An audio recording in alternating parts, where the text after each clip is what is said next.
Scriptures, Exodus chapter 31, and we're going to be reading from verse 12 to verse 18. Exodus chapter 31, verses 12 to 18, as we begin our Bible reading prior to our study this morning. Exodus chapter 31, from verse 12 to verse 18. And Yahweh spake unto Moses, saying, Speak thou also unto the children of Yasharal, saying, Verily my Sabbaths ye shall keep, for it is a sign between me and you throughout your generations, that ye may know that I am Yahweh that doth sanctify you. Ye shall keep the Sabbath therefore, for it is holy unto you. Every one that defileth it shall surely be put to death. For whosoever doth any work therein, that soul shall be cut off from among his people. 6 days may work be done, but in the seventh is the Sabbath of rest, holy to Yahweh. Whosoever doth any work in the Sabbath day, he shall surely be put to death.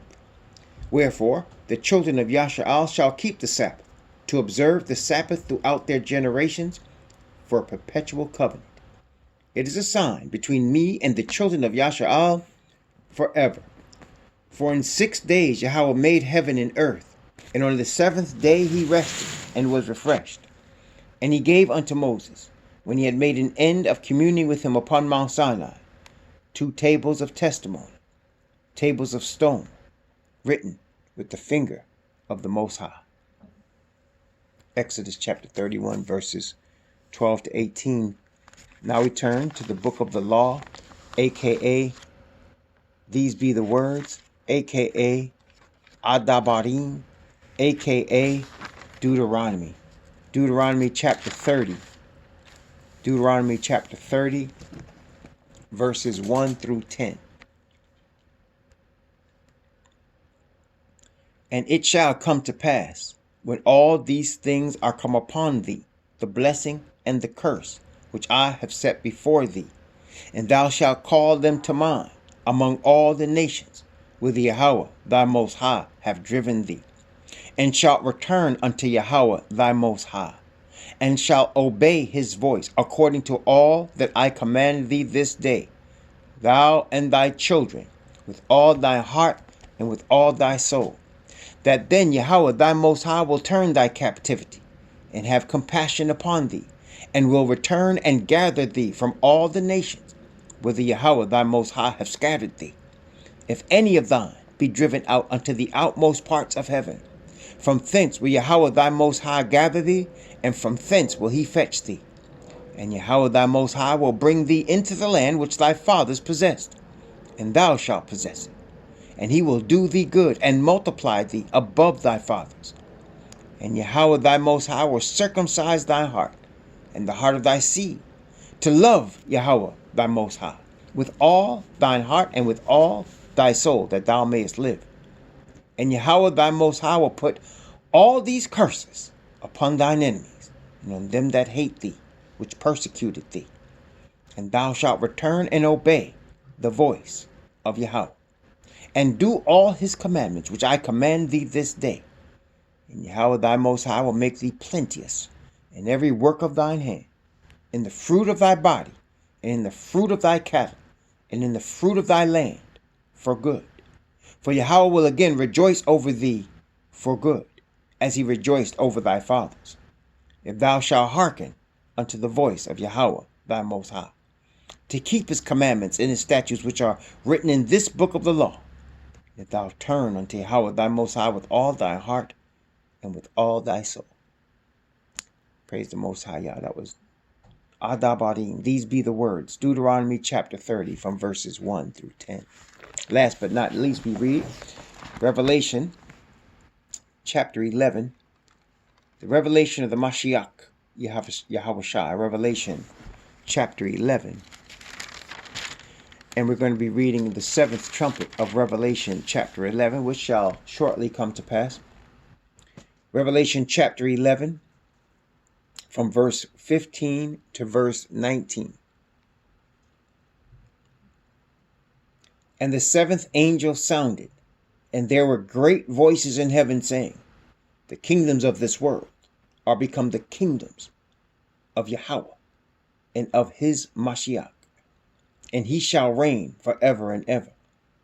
And the 24 elders which sat before Yahweh on their seats fell upon their faces and worshipped Yahweh, saying, We give thee thanks, O Yahweh Al Shaddai, which art and wast and art to come, because thou hast taken to thee thy great power, and hast reigned, and the nations were angry, and thy wrath is come, and the time of the dead that they should be judged, and that thou shouldest give reward unto thy servants the prophets, and to the saints, and them that fear thy name, small and great, and shouldest destroy them which destroy the earth.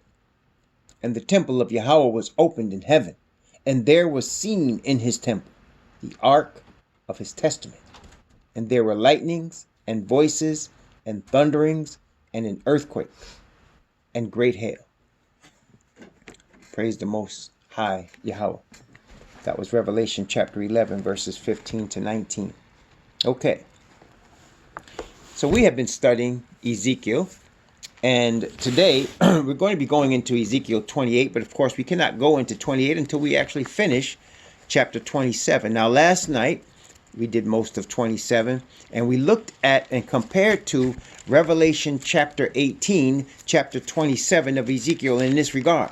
In Revelation 18, it was showing the merchants of this earth weeping and wailing because of the destruction of their system, of their economic and political and religious system that they had built for themselves, to prosper for themselves, to prosper in opposition and in defiance of the Most High. And brothers and sisters, make no mistake, that's exactly the situation. That's exactly the situation. Let me repeat that, because the creator of the earth, the Father of heaven, created this earth with his own voice and with his own hands. He made man in his own image. And as we're going to read today, the earth and man and the image of Yah in man has been, let's say, changed. It's been actually perverted. It's been polluted. And so since that has taken place, the earth has been in a spiral, a downward spiral. And let me tell you something, brothers and sisters, the honest truth is, if the Most High himself, as the book of Revelation has showed us, if he himself was not holding back destructive powers on this earth, man would have destroyed himself off of this planet many times over. Many, not just one or two instances. Man would have destroyed himself off this planet many times over. And we're going to understand that more fully as we continue to read. But let me just put this. We know how we just read where the Bible said in Revelation chapter 11 that he's going to destroy them which destroy the earth. He said he's going to destroy them which destroy the earth. What does that mean? Let me explain. When the Father created this earth through Mashiach Yahushua, when he created this earth through Mikael, it was in a perfect state. There was no war upon it. There was no destruction upon it. There was no disease upon it. Everything was not only in perfection of harmony and balance, but it was in perfection of righteousness and truth. Everything was. And for that reason, because of the spirit of righteousness and the spirit of truth and the perfect balance that the Father placed this earth in, being all of those characteristics are after his own character, this earth was to last in that state forever. It was never to go anywhere in a bad state. It was going to continue to develop and grow while still being in perfect righteousness and harmony and balance. But sin destroyed that, because when you go away from righteousness, there's only one direction that's opposite of righteousness. It is unrighteousness. There's only one direction. There's no gray area. So if you're not going in righteousness, it's only unrighteousness. And everything that's in unrighteousness ends in death. It ends in destruction. It ends in disease. It ends in everything that brings pain, in an imbalance, which is what the direction we find the earth in today. So by virtue of just being against righteousness, in defiance of righteousness, the earth in itself is going to be destroyed, either by itself or by the Creator. It's going to happen. Okay? It's going to happen. And that's why he says he's going to destroy them that destroy the earth. So we studied how in the book of Revelation, the merchants of the earth, in this system that they created. You see, we're living in a spiritual Babylonian worldwide system. We're living in a system that is controlled by several entities. As you know, we understood that the Pope of Rome is the spiritual woman that's riding the government beast of the devil. We understand that. It is the Pope of Rome and all the tentacles that come out of him, all the derivatives of the Roman Catholic Church, which are all the various forms of Christianity, are derivatives of the Roman Catholic Church. All of the forms of Islam. Islam did not come into existence until after the Roman Catholic Church. Islam did not exist before the Roman Catholic Church. Unlike what people teach you about Ishmael being the first Muslim, Ishmael was not any first Muslim. Islam did not come into existence. There was no Muhammad prior to the Roman Catholic Church. The Roman Catholic Church is the origin of Islam. Judaism is only 800 years old. 800 years. That sounds like a long time, but if you take 800 years, you go back, you're in like the 13th century. You're in like the 13th century. That's when that began. It did not begin with Abraham. You never see anything in the Bible where Abraham is creating any religion. He did not create any religion, and he for sure didn't call it no Judaism. Definitely not. Judaism came into existence after the creation of the Roman Catholic Church. Judaism is also a daughter of Rome. People don't understand it. These things came into existence after that. There was no Judaism in the Bible. Any place in the Bible where Abraham talking about Judaism? Judaism, actually the word comes from the tribe of Judah. When Abraham was called, there was no tribe of Judah. You understand? There was no tribe of Judah. Abraham didn't create no tribe of Judah religion. And Messiah didn't come to create no Christianity. There was no Christianity. There's nothing in the Bible, in this King James Bible, that was translated mostly by an Englishman from the Roman Catholic Church. There's nothing in here that says anything about Messiah coming to create a new religion and do away with what the Most High his father gave to Abraham. There's nothing. In fact, it's the opposite. It's the opposite. So all of these religions are tentacles or derivatives of the Roman Catholic Church. That's the spiritual and political leader of this earth. And all of the companies, and that's what it is. We live in a and tell me, listen now if you recognize what I'm saying. We live in a world that is dominated by corporations. Do you hear what I just said? We live in a world that is dominated by corporations on an economic scale. And a corporation is slick, isn't it? I mean, a corporation is slick so that, like, there's no corporation that's a publicly traded corporation that's owned by any one person. And if it is, you don't know really, generally, you don't know who the person is because it's an entity. It's a thing. And yet it has people that control it. And through those people, it controls other things. It controls people. It controls countries. It controls economics of countries. And so you have corporations that are being controlled by people you don't know and see. And then those people are being controlled by other people you don't know and see. And the devil is controlling the Pope, who we all know and see. And nobody understands that that's the point of it right there. But that's exactly what's happening. So this whole Babylonian economic, political, religious system, the whole thing, what they call it, kick and caboodle, the whole thing is going down the toilet. It is going to be destroyed. The whole thing is going to be annihilated as if it never existed. And that's what we read when we were looking at the book of Revelation. Right before, in Revelation 18, we saw that the Most High sent his servants. You see, let me just explain this because some people may not understand it. But in Revelation 18 that we read last night, it said, I saw an angel come down from heaven having great power. We read that. It said, I saw an angel come down from heaven having great power. Many people don't understand what that actually means. It's not saying that everybody's going to actually see this angel and that the earth is going to be lighted with the glory of this angel and everybody. That's not what the book of Revelation is saying. When you look at chapter 1, it shows us that it's called the revelation of the Messiah, which Yah gave unto him, that is to the Messiah, to show unto his servants, that is the people of the nation on the earth, the things which must shortly come to pass. And it said he sent and signified it, right, by his angel, right, unto his servant John. So there's an order. See, Father sends a message to the Messiah.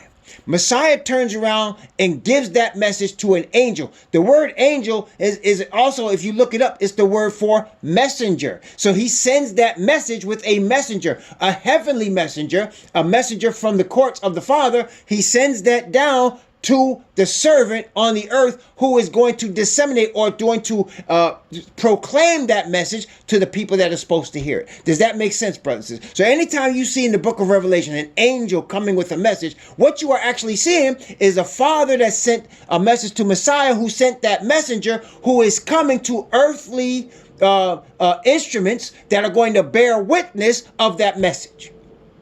In the case of the book of Revelation, we understand those messengers to be the 144,000. So whenever you see an angel coming down from heaven with a message that is in Revelation chapter 14 and Revelation 18, we can see definitely end time messages. You know that those messages are coming through earthly instruments, which the Bible has already designated is the 144,000. Okay? So in Revelation 18, where it says, I saw an angel come down from heaven having great power, and the earth was lightened with his glory. This is telling us that the Spirit of the Father will be with this message in such a way that the entire planet will hear this message. Okay, that's what it's telling us. The entire planet Earth. There's not going to be any corner of the world that does not hear the message that the 144,000 are going to bring. And that's why they're not all in one place. The 144,000 are scattered throughout the earth because they're going to proclaim this message throughout the earth by the Father's Spirit that's going to be very heavy upon them. And the message proclaimed, as we saw in Revelation 18, is that Babylon is fallen, right? Again, it's going to be destroyed, rendered unto her double, because her sins have reached unto heaven, and Yah hath remembered her iniquities, right? And then it says, the merchants of the earth were weeping and wailing, because nobody's buying their stuff anymore. Nobody's buying their religion. Nobody's buying their politics. Nobody's buying their merchandise. And they were weeping and wailing and casting dust on their head. They not repenting. They just angry because their plans are falling. See, that's the difference between, say, the Apostle Peter and Judas. When the Apostle Peter found that he had done wrong in denying Messiah, the Bible says he went out and wept bitterly.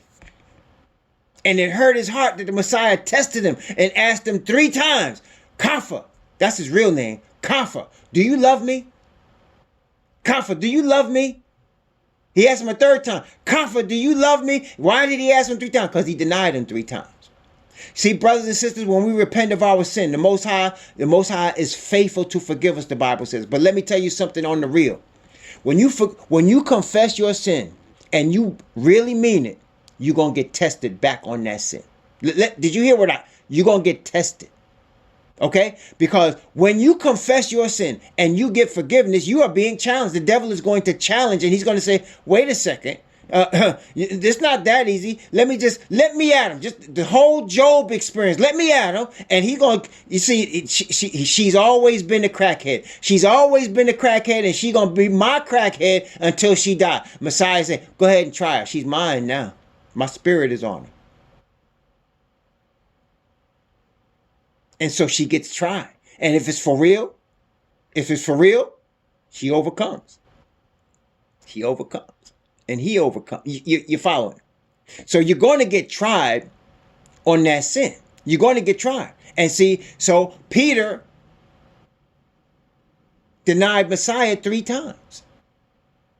And he was tried back 3 times. He was asked directly from the Messiah. 3 because he's an apostle. He was asked face to face, do you love me?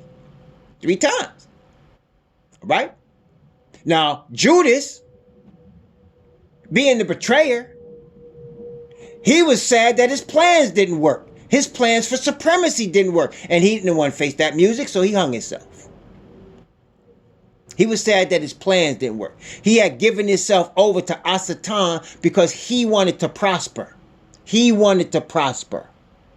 He wanted that money and he wanted to prosper at the same time. Wanted to be in the kingdom. You can't be in the kingdom and want money. We already said that. Messiah said that. But he didn't believe that. So he wanted them 30 pieces of silver. He wanted to be the one to cause Messiah to rise up and overcome the Sanhedrin. But when he saw Messiah wasn't doing that, when he saw that he was just allowing himself to be killed, even though he was trying to tell that greedy dude that, he wasn't hearing it. Then he went out and hanged himself. There's a difference. So here in Revelation 18, you're seeing a lack of repentance. They're just sad that their plans didn't work. That all of these centuries of building this culture and this system, all of the centuries that they've took piece by piece, year by year, decade by decade, score by score, century by century, putting this together. Satan doing it with them. Doing it. They doing it by his power. Gets to the end and it all falls apart. All gets destroyed. Weeping and wailing. So what we saw there in Revelation 18, what we're seeing here in Ezekiel 27 is the same powers, that same geopolitical system that Satan has created, and it's showing us in Ezekiel 27 all of the people that belong to it. And it's talking about everybody on the planet, including apostate Judah. Including apostate Judah. Because the true Judah, when Judah is waking up, Judah's not going to be, that's the whole part of the awakening. Brothers and sisters, you see, when we start to awaken, this is the thing. Let me just break this down real quick. Judah in the United States, right? That's the nation of Israel in the United States, right? He's been oppressed. He's been exploited. He's been deprived, right? He's been deprived. Right? He's been deprived of everything that he has been watching the Caucasian man gain for 400 years in this country. At least in this country. He's been deprived, right? That's not even including the other places of the earth he's been deprived, but I'm just dealing with the United States right now. Okay? He's been deprived so that he could not get but so far on any job. He could not even, there was a point where he wasn't even allowed to learn how to read. There was a point where he wasn't, if he even sneezed at a Caucasian woman, he was castrated and beaten and burned and hung. Right? And that is one of the reasons why you start to see a phenomenon where a lot of black men are going after Caucasian women. I'll give you a true story on that real quick. Now, let me not say anything. But let me just tell you this story, you'll understand. I knew a man, really did. He was from South Carolina. He was born sometime around 1930 something. In the 30s. Born during the Great Depression in South Carolina. Black man. Dark black man. Okay? And he ended up lifting himself up by the bootstraps and getting educated. He went to South Carolina State and he got a degree in education. And then he went on to get a master's degree in education. And he came along in his professional career at the time of the 1950s and 60s when there was great desegregation going on in the whole country. And as it were, he ended up becoming one of the first black teachers in his South Carolina county, in his public high school, in an integrated public high school that was majority Caucasian.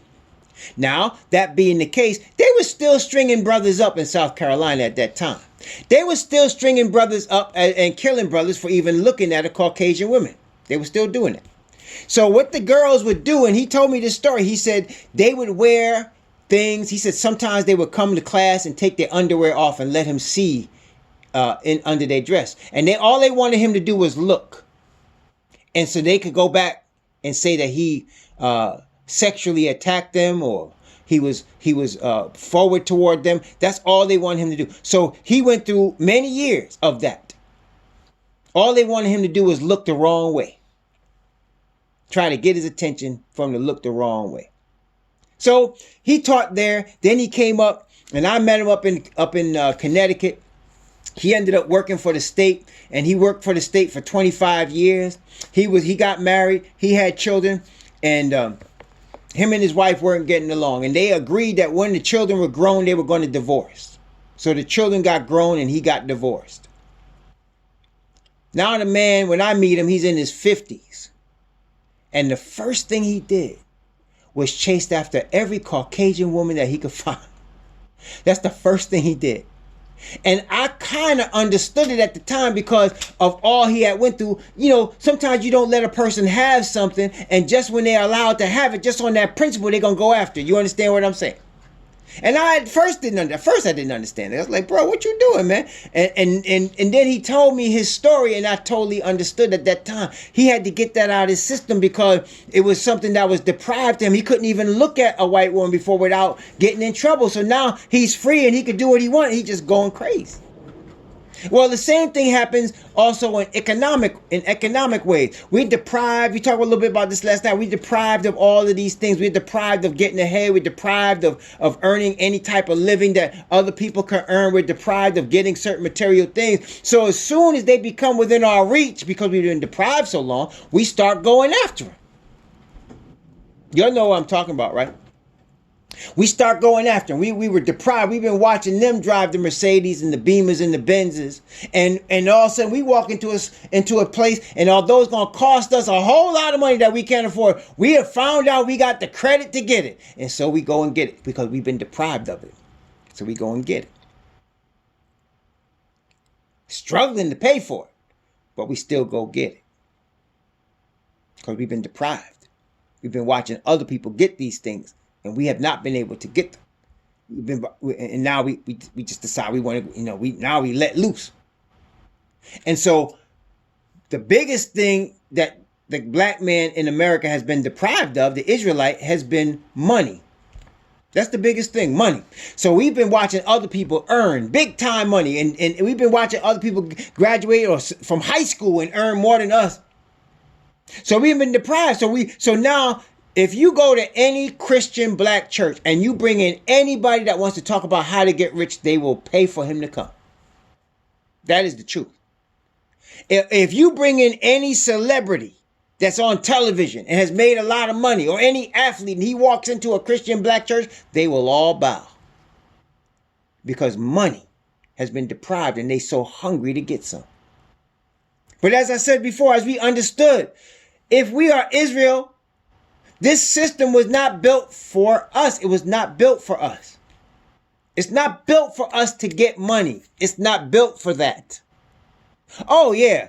1 out of 100 or 1 out of 1,000 of us might get some money if we work twice as hard as the other people that got the same amount. Huh? If we are twice as good as the people that got the same amount, 1 of 1,000 of us might actually get somewhere with that. But it's not built for us. You know what we are built for? You know what we are brought into existence for? The nation of Israel was brought into existence to bear witness of the righteousness of the Creator. They were brought into existence for that. They were brought into existence to become a nation of priests and ministers. They were brought into existence to bear witness of the Father's Spirit. That's what we brought into existence for, not to get money. So when we read here in Ezekiel how Judah and Israel are trading in the devil's markets, it's because they've been brainwashed and been in this system and been thinking, I've been denied this, let me go get it. Let me go feel what this is like because I've been denied it. Well, let me tell you something, brothers and sisters. As part of this awakening, some of us are waking up that this is not the game we should be in. Some of us are waking up that this This system is going to be destroyed. The Spirit of the Father is talking to his people and awakening them to listen. This ain't it, man. This ain't it. And it's also, just as it's awakening to us and letting us know that this organized Christian religion led by Rome with all of its tentacles, that's not for us either. That's not for us. That's the sons of your fat. That's their creation. That's not for us. You didn't get Sunday keeping from the Creator. You got Sunday keeping from white Jesus. That's the truth. And white Jesus is an invention of the Roman Catholic Church. You didn't get pork eating. You didn't get pork eating from the Creator. You got eating swine from white Jesus. That's where you got it from. And from his people that taught you that when you were slave. That's where you got it from. You did not get that from your Creator. You did not. And there's an awakening going on now where people are starting to understand these things. And as the Israelites are awakening, there's some people of the Caucasian people that are awakening. And the Caucasian people are understanding, hey, this is true. We kind of always knew there was something about them black people. Now we see why. And there's some of them awakening too. It's happening. It's well underway. It's going forward. And so what we're reading here in Ezekiel 27 are all of the peoples of the earth who are now occupied with trying to get money, get power, get material wealth in this earth, in this system. We're seeing it. Notice again, let's start where we left off. We left off last night in verse 24. Let's start at verse 24. Ezekiel 27. I'm going to read the rest of 27. Then we're going to take a bit of a detour. Bear with me now, because we got to get some backdrop. Okay, so especially with this here. So let's look at this. Ezekiel chapter 27 from verse 24. From verse 24, let's read down from verse 24 down to verse 31. Ezekiel 27 from verse 24 down to verse 31. These were thy merchants in all sorts of things, in blue clothes, embroidered work, and in chests of rich apparel, bound with cords and made of cedar, among thy merchandise. The ships of Tarshish did sing of thee in thy market, and thou wast replenished and made very glorious in the midst of the seas. Thy rowers have brought thee into great waters. The east wind have broken thee in the midst of the seas.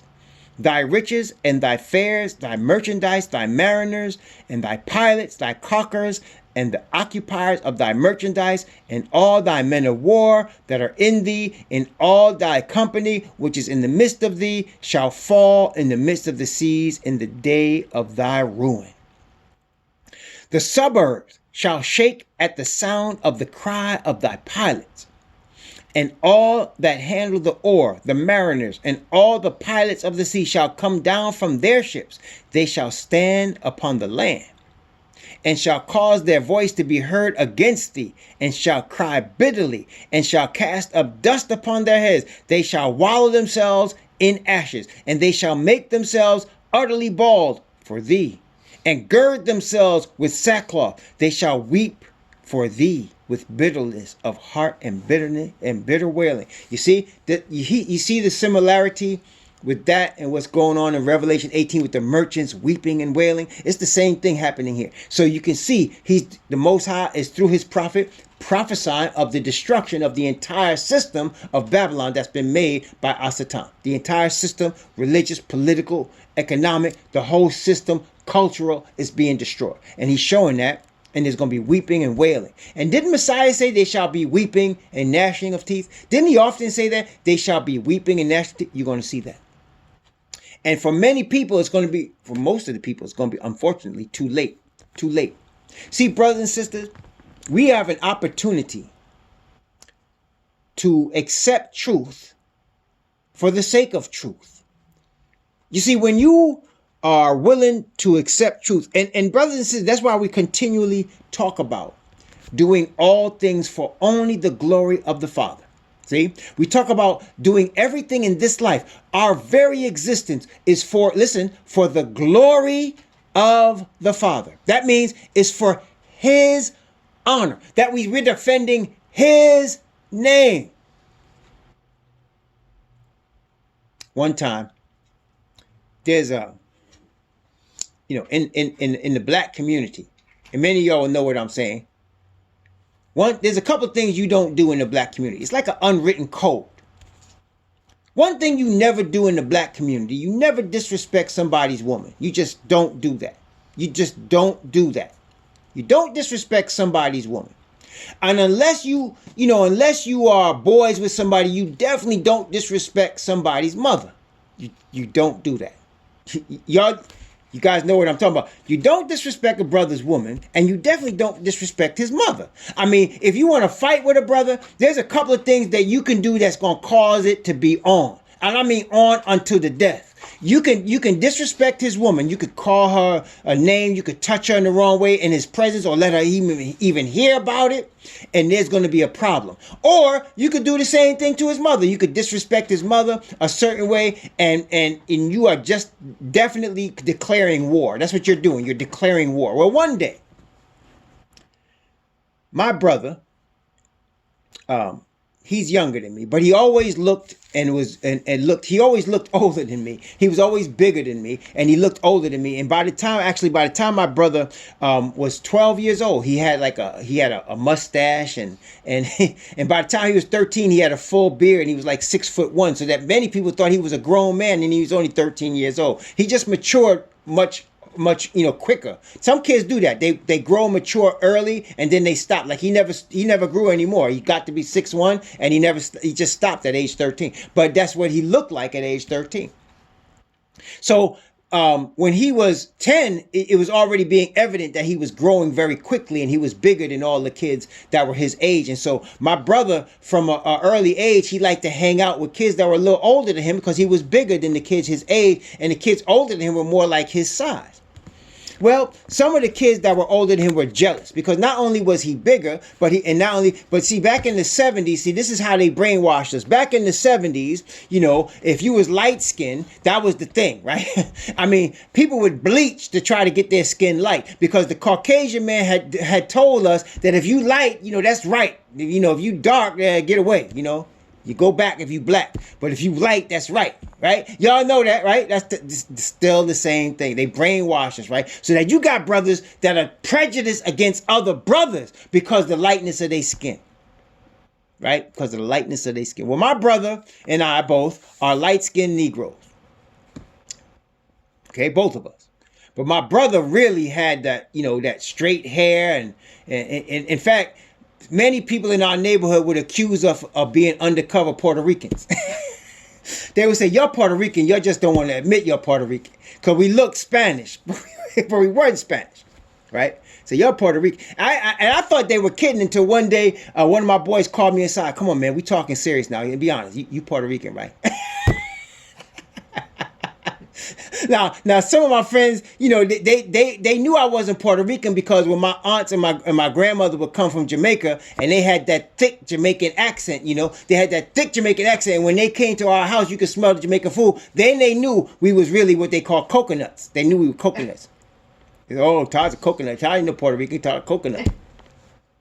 Because that's what they call people from Jamaica in our neighborhood. They call them coconuts, right? And so anyway, my brother looked Puerto Rican. So he had a lot of the girls that were the age of the fellas he was hanging with interested in him, because he was light skinned, he looked Puerto Rican, he was big, blah, blah, blah. So some of the fellas got jealous. So one day, they jumped, three of them got together and jumped my brother. They jumped him and beat him up. He came home crying, and I was at home at the time. It was in the summer, and I was at home at the time. I didn't know that they did all that to set me up. I didn't even know, because I had no idea that they had beef with me.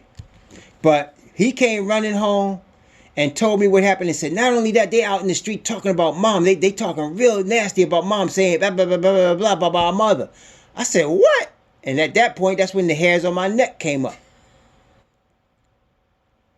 And I busted out that house and came, and he told me who they was. Now, there was three of them, and there was one of me. I wasn't even thinking about that. I came running down the road.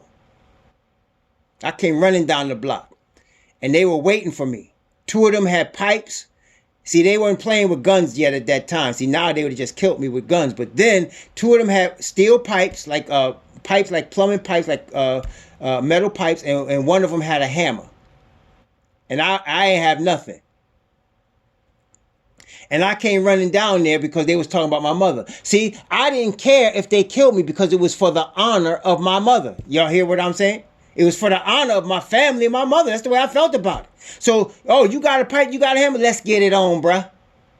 And what ended up happening, man, the Most High blessed me. They broke my hand because I kept blocking them pipes with my left hand. I kept blocking it, and I kept dipping on them, and I kept spinning on them, and I kept trying to get the angle on them. And then finally, I got the pipe. I hit one of them and got the pipe out their hand. The dude with the hammer kept trying to hit me in the back of the head, and I kept dipping on him, and he kept hitting me in my back or in my shoulder instead of catching my head with the hammer. Because he was a little short Negro. And he had to reach up. He had to reach up to catch me with that hammer. So I kept dipping, and he kept hitting me in the back. And the brothers kept trying to get me with the pipe, and I kept spinning until I got one of them. I got the pipe, and I bashed him. And then when they saw that I had the pipe in my hand, they all ran. But after that, man, as soon as they cleared out, I collapsed because my back was like bad shape, and my hand was, like I said, my hand was broken. It was swollen up, and it was broken. But I didn't care because it was my mother and it was my family. It was my brother. See, brothers and sisters, when you are living for the Most High, you only care about his honor, his glory. You understand? And so you are living your life for his honor. And the greatest thing you can do for his honor is to wear his spirit and let his spirit bear witness to whoever sees you of him. You hear what I'm saying? Because if you wear his spirit on you, if the Father's spirit is on you, you're going to obey his commandments because you can do no other when his spirit is on you. You can do no other. He said, I'm going to pour my spirit on you and cause you to walk on my commandments, statutes, and judgments, and you'll keep my judgments and do them because his spirit is on you. The Father's spirit will always cause the person that's wearing it to bear witness of his character. And his law is a transcript, is a written form of his character. It's a written form of his character. And so when you are wearing his spirit of righteousness, you are bearing witness for him, and you are surrendered to do whatever he wants you to do. And it doesn't matter to you what happens, whether it's riches or poverty, whether it's life or death, whether it's health or disease. You don't care, because as long as you know that it's for his glory, that's all that matters. And let me tell you something. Only people with that are going to make it through these last days. That's the only people going to make it through these last days. If you have any other agenda, any other thing that's for you, if you're trying to get attention to yourself, if you're trying to get money for yourself, if you're trying to get power for yourself, if you're trying to do something for self or for some other man-made situation that's not the glory of the Father alone, you are not going to make it. I can tell you right now, the game has gotten to a new level, brothers and sisters. The game is very serious now. More serious than it's ever been in history. So that the devil will snatch anybody as weak. You remember what the Messiah said? He told Kepha, who is known as Peter, he said, Kepha, Satan hath desired to have you, that he may sift you as wheat. But I have prayed for you, that your faith fail not. And when you're converted, strengthen the brethren. Because that's how easy it is. Satan can sift a man as wheat very easily. Like pluck it up out the ground. He can pluck a man up out the ground if it wasn't for the Father's righteousness. Most of the people of planet Earth are walking around under complete control of Asatan. They don't even realize it.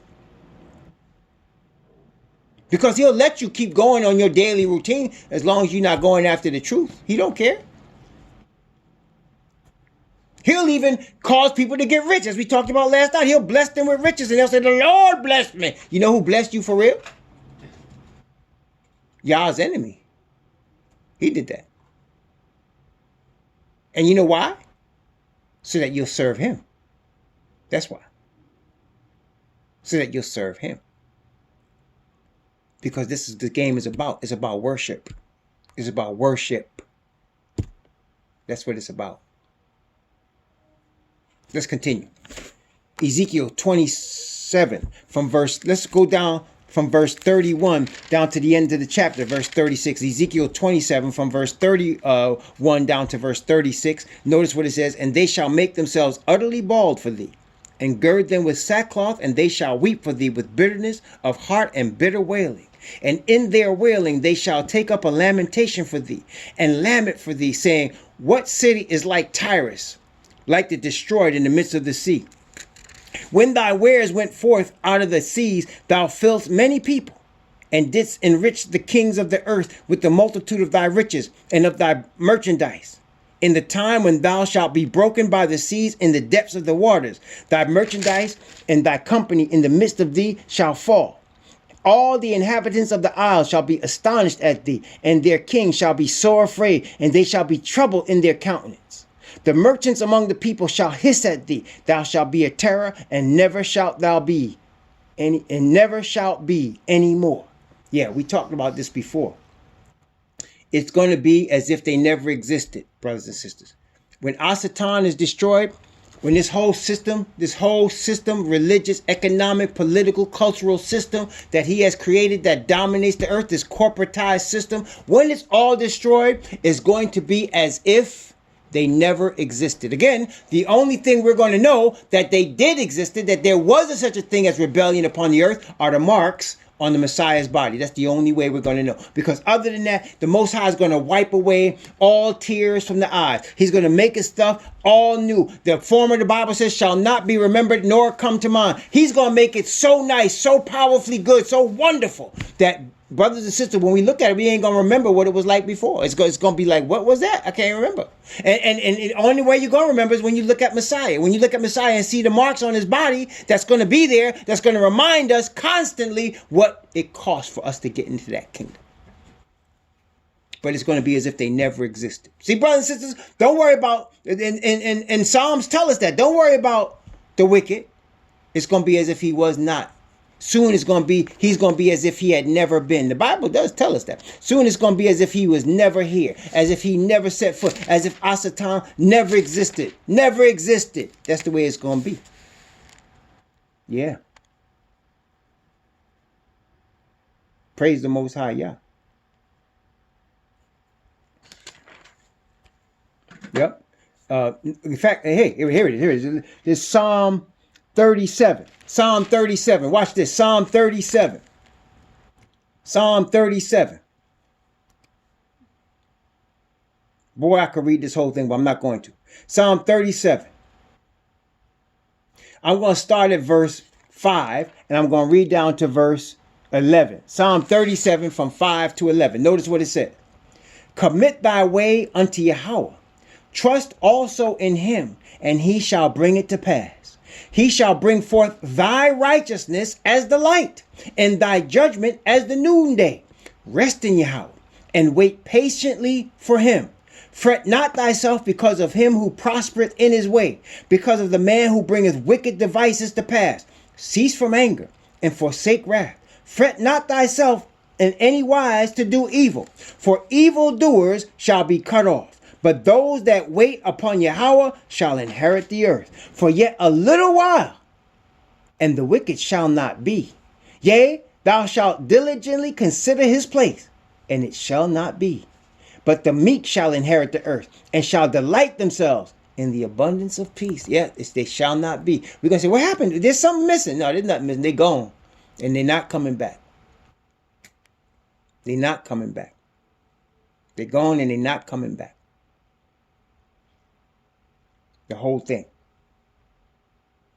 The wicked shall not be. Thou shalt diligently consider his place, and it shall not be. Let me give you another witness for that in the book Obadiah. There's several witnesses to that, but let me give you one more in the book Obadiah, a very little known prophet. Obadiah is only one chapter. Powerful book, though. Powerful book. Powerful book. Notice again, Obadiah is one chapter. Going to read from verse 15 and verse 16 and verse 17. Okay, verse 15, 16, and 17. Watch carefully now. This is a second witness to what we're talking about. For the day of Yahweh is near upon all heathen. As thou hast done, it shall be done unto thee. Thy reward shall return upon thine own head. For as ye have drunk upon my holy mountain, so shall all the heathen drink. Yea, they shall drink, they shall swallow down, they shall be as though they had not been. But upon Mount Zion shall be deliverance, and there shall be holiness, and the house of Jacob shall possess their possessions. There it is again. They shall be as though they had not been. Thou shalt diligently consider his place, and it shall not be. See, everything we see is not going to exist, brothers and sisters. You said, what do you mean? The earth's going to last forever? Yes, but not in this state. See, many people get that confused. When I say we're coming to the end of Earth's history, people want to get all pious and about, well, the Bible says the earth going to last forever. I'm not, come on. Come on. Let's not be ignorant. I'm talking about in this present sinful state. It's going to be completely done over. Completely restored. The Bible talks about a restitution of all things. And when it's restored, it's going to be like it was never blighted. It's going to be like it never ever had sin upon it. It's going to be like it was never disease ever upon this place. And when check it out, when we are restored, it's going to be like we was never diseased. It's going to be like we was never blighted. It's going to be like we was never afflicted with sin. And it all starts, brothers and sisters, listen carefully now. It all starts with what? With repentance and the receiving of the Father's Spirit through Messiah. Through Messiah. Why? Because the first thing that must be purified and made new is our spirit and our mind, right? Our spirit and our mind. First thing that must be purified and made new in this whole salvation story is our mind and our spirit. And let me tell you something. As according to the Father's desire, according to what we have read in the Word, the first people that must taste of this are the Israelite nation. There is no salvation to the earth without the true Israelite nation. There's not going to be salvation to the earth unless Abraham's children get it first. To the Jew first. And also to the Gentile. So if you want this thing to end, if you want to see how it's going to develop, look at the Hebrews, because that's where it started. That's why I'm always bringing them up, brothers and sisters, because it's them. That's the sign. The sign is them. So you want to see how this thing going to wrap up? Don't be looking at the Pope. Don't be looking at Rome. Don't be looking at the UN. That's not where your sign's coming from. That's what the sons of Yafet want you to think. Your sign is coming from the Hebrews. As they awaken. As they awaken, that's right, 144. As they awaken, that's when this thing is coming off, brothers and sisters. Because they are going to have it first. And they're going to bring it forth. And it starts in the mind. It starts in the spirit with the Father's righteousness. As the Father's righteousness takes over the mind and the spirit of an individual, that individual is going to be transformed into the image of the Father through the Messiah, which is also the image of the Messiah, because the Messiah is a representation of the Father. Right? We know that the Messiah is a representation of the Father. So you're going to be in the image of Messiah, who is in the image of the Father. And Messiah wants to introduce us to the Father. And it's only through the Messiah that we get introduced to the Father. Praise the Most High Yah. Absolutely. Okay. I'm going to take a break here at this chapter, and we're going to start again after the break with chapter 28, because I want to really, it's going to take some time. It may take 2 sessions to go through chapter 28, because chapter 28 is powerful, pivotal chapter. So I wanted to finish chapter 27. Let's have a word of prayer.